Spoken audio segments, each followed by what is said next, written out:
mo is like dili jud sa makangker bitaw na mo tanan ng mga child.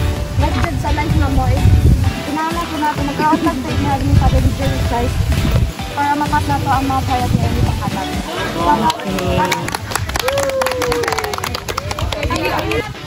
Abi sa unsang challenges or our struggles nga magihan, ug na kay Jesus Christ, makuan jud ato sorry. Ako tayo sa bike.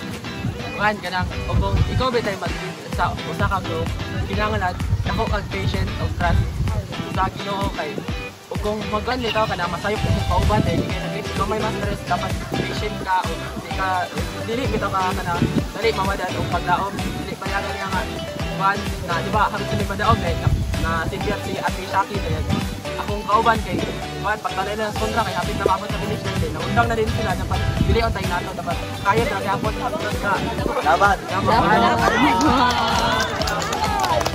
so sa amo ang lyrics sa kwento sa tuna so sa ko sa ilang ipangingon sa both group so I would like to testify sa gingon ko at na faith no if naamoy faith sa usa naamoy teamwork mabuhat dapat magutang mo og trust sa inyong sigatago and also patient dapat patient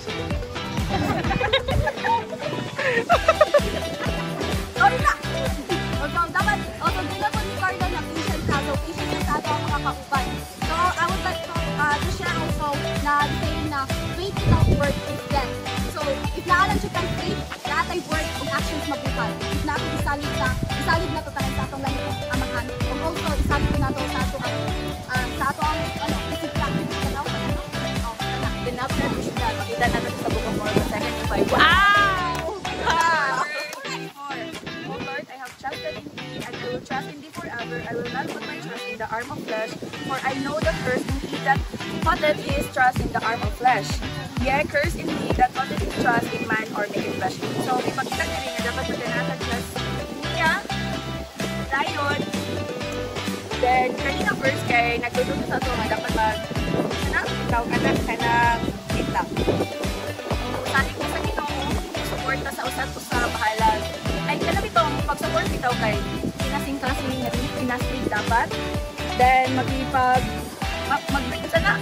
mag-reunite daw or work together.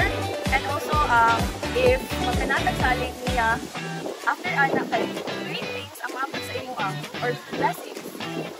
And that's all. And that will be all.